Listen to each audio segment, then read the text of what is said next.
my channel. In today's video, I'm going to show you how to make some beautiful upma. Now this is a savory semolina dish. Now a while ago when I posted a question on my community tab about what kind of breakfast recipes you'd like to see, quite a few of you said that you'd like to see some savory breakfast options. This is a perfect recipe when you feel like something savory in the morning. It's very popular in our house. My mom used to make this for us for breakfast.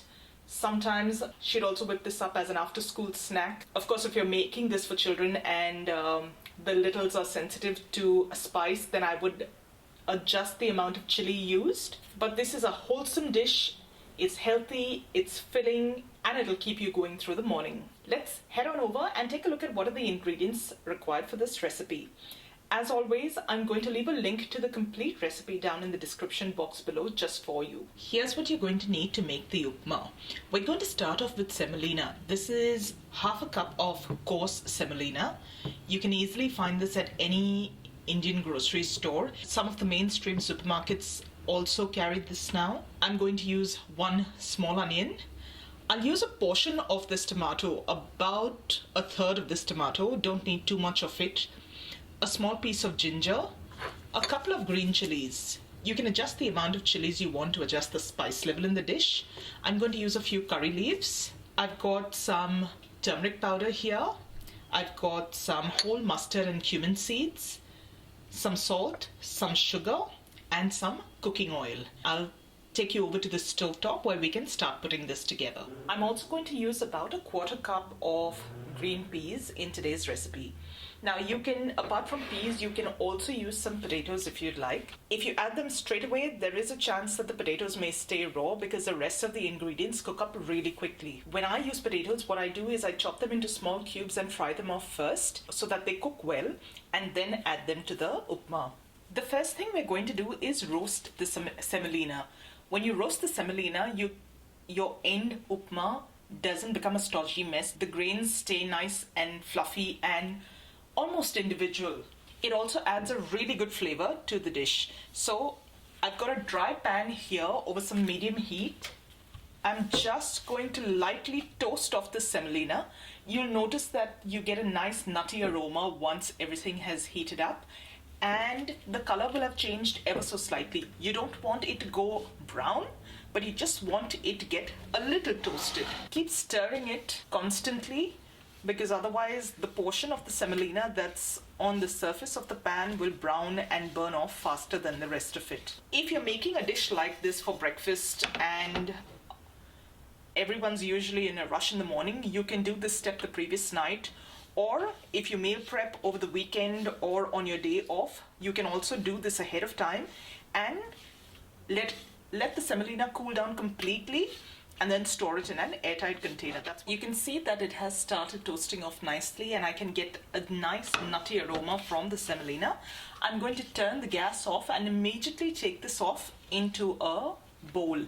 If you leave your semolina on a hot pan, it's going to continue to roast off with the residual heat, and it will go darker and possibly burn as well. Now with this recipe, things start moving really quickly, so I would recommend getting all your ingredients prepped and measured out right at the very beginning, and then start your cooking process. So we're going to start by putting a little bit of cooking oil, about a tablespoon to a tablespoon and a half, into the pan.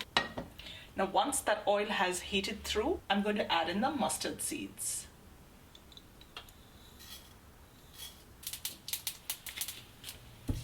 Once the seeds start crackling, I'm going to add in the cumin seeds.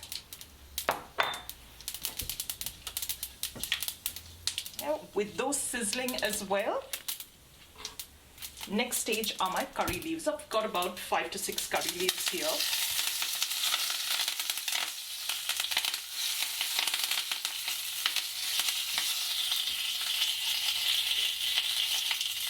And the 2 chilies, I've just chopped them up into larger pieces like this.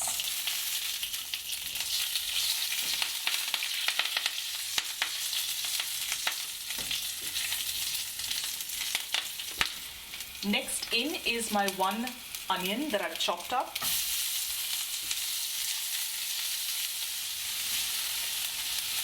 When the onions have started softening, I'm going to add in a little piece of ginger that I've just chopped into 2 smaller bits.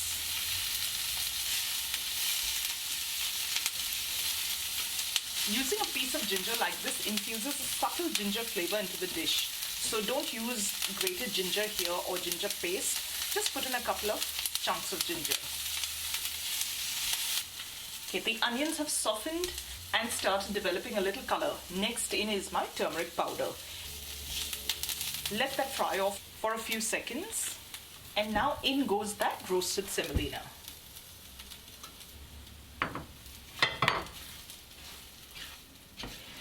And you're going to stir that through to mix everything up nicely so that all those flavors that we've developed in the pan coats all of the grains of semolina. Okay, stir that around for about another 20 to 30 seconds. Okay, once the semolina has had an opportunity to roast around in those spices, you're going to add some water. Now, since we used about half a cup of rava or semolina, I'm using 1.5 cup of recently boiled water.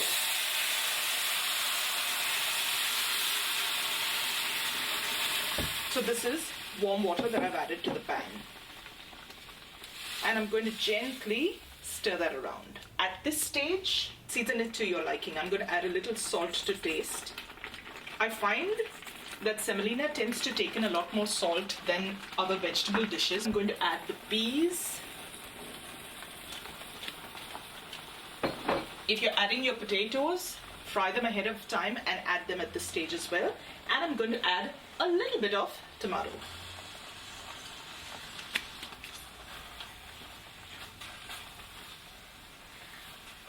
And you're going to stir that around. Now, I know it looks like most of the liquid has been absorbed, and it has. However, you're going to keep cooking this so that it doesn't become stodgy but cooks through and your grains of rava or semolina are nice and fluffy.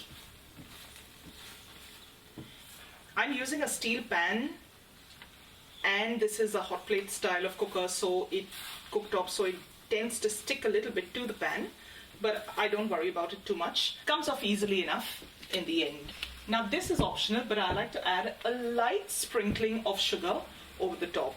Just the tiniest bit. It adds a little something to the flavor without making it sweet. And you're going to stir this around till that semolina has taken in all of that liquid. Should be anywhere between 2 to 3 minutes. I'm happy with this. All that moisture has been absorbed, so I'm going to turn the heat off.